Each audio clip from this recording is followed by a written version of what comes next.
Fala, diagrama! Tudo bem com vocês? Vou trazer nesse vídeo todo o resumão desse mês de março, que foi extremamente delicado e muito difícil de navegar por esse mar chamado março. Mas na verdade 2021 tem sido sim um ano muito desafiador para a Bolsa de Valores e também para as nossas carteiras de investimento. Então, nesse vídeo eu vou resumir tudo que aconteceu em março e dar um panorama geral para vocês de como estávamos e como vamos ficar. Ibovespa fechou o mês de março com alta de 6%, porém, mesmo com essa alta bastante forte que a gente teve em março, não impediu que o Ibovespa fechasse ainda o primeiro trimestre de 2021 com perdas de 2%. Então a gente ainda está menos 2%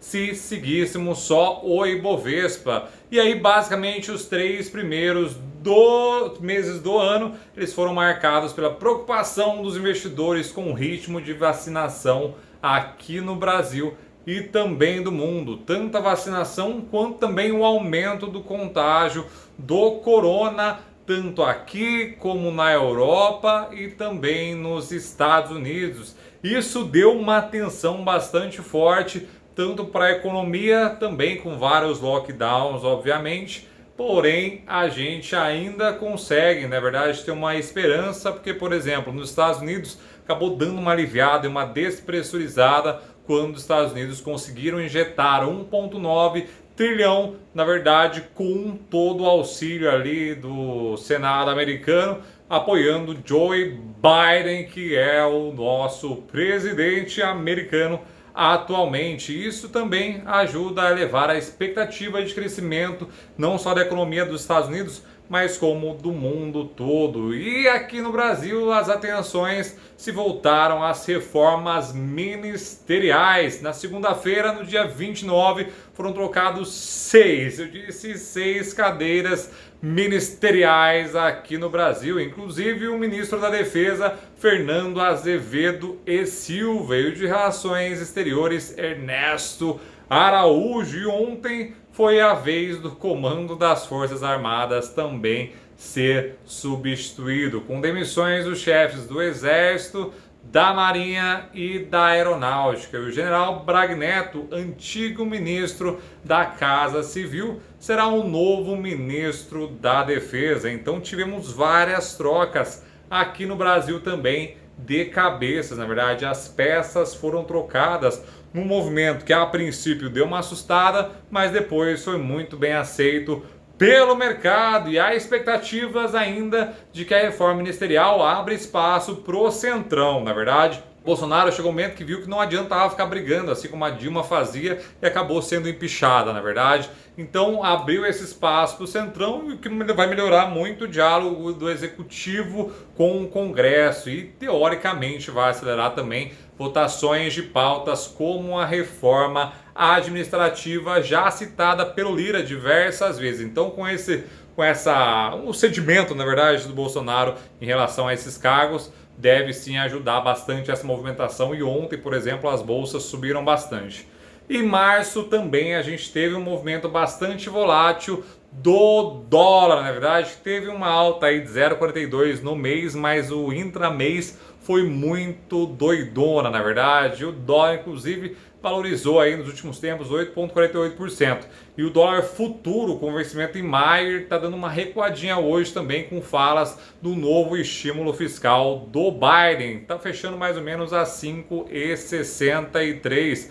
E aí também tem no radar uma preocupação bastante grande que a gente teve no começo do mês, foi o rendimento dos títulos do Tesouro americano de 10 anos, que na véspera, na verdade, ontem ele fechou mais ou menos a 14, depois de 14 meses em 1,77. Isso foi uma variação bastante pesada para um título desses, que faz também com que os investidores, principalmente grandes fundos, saiam da bolsa e vão atrás desses fundos. Então a alta no título de rendimento desses títulos, eles movimentam bastante o mercado, como eu falei para vocês, porque também tem ali o encarecer a tomada de dinheiro. Na verdade, são empresas que tomam muito dinheiro, ficam mais cara a dívida, e também, obviamente, que empresas de tecnologia acabam se maleficiando cada vez mais, porque, como falei para vocês, a dívida fica mais cara, na verdade, e também pode sim pode ser que os investidores acabem migrando da bolsa para os títulos, porque, obviamente, o risco-retorno acaba sendo cada vez menor, na verdade. Então ali tem que arranjar um jeito ali de manter estabilizado para estimular as empresas, porque a bolsa é formada de empresas, e se você conseguir conter esses juros, fica tudo mais tranquilo. E o Biden tem reforçado bastante, junto com o Jerome Powell, que deve manter sim a taxa de juros lá embaixo. E também nos Estados Unidos, uma questão bastante legal foi que tem se acelerado muito o ritmo de vacina nos Estados Unidos.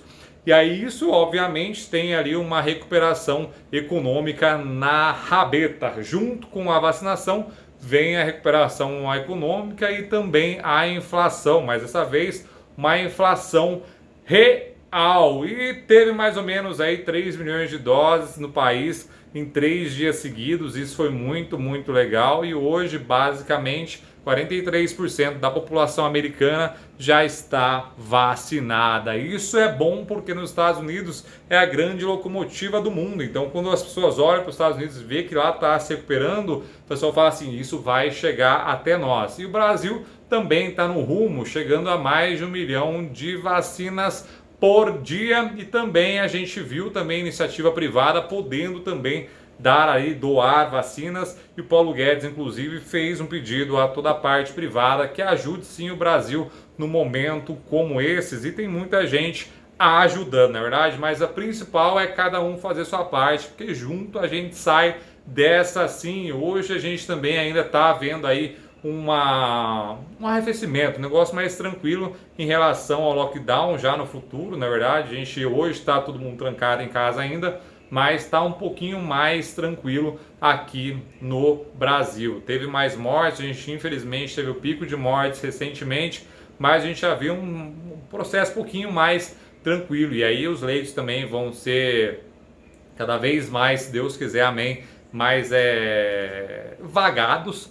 Na verdade, é assim a gente consegue retomar aos poucos também a atividade por aqui. O mercado aparentemente não sentiu muito com relação a esse lockdown, estava tudo já precificado, então a gente não teve muita volatilidade em relação a isso, mas a gente segue firme e forte. A bolsa está ainda bastante puxada, inflação tem aumentado sim, mas o Banco Central também teve ali e atuou como se fosse, como falei para vocês em algum vídeo aí, que aumenta da Selic é como se fosse uma coleira num cão bravo, que é a inflação. Então a inflação tem aumentado sim, principalmente essa de curto prazo. Então o Banco Central foi meio maquiavélico no bom sentido de aumentar bastante a taxa Selic, porque o golpe, quando é dado de uma vez só, ele é mais sentido obviamente, mas ele é mais esquecido rapidamente. Então teve esse aumento de 0,5 base points, 0,75 base points. Então isso faz com que a próxima aumento seja talvez um pouquinho mais ameno,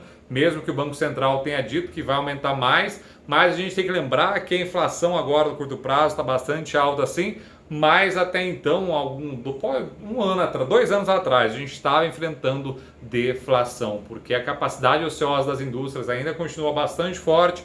A gente ainda não teve uma retomada econômica, então o Brasil e o mundo todo está sim enfrentando um processo deflacionário com essa inflação alta no curto prazo, que fez com que o Banco Central atuasse bastante forte nessa última aumento da taxa Selic, não é verdade? Então a gente tem que ficar ligado aí nos investimentos de inflação a curto prazo.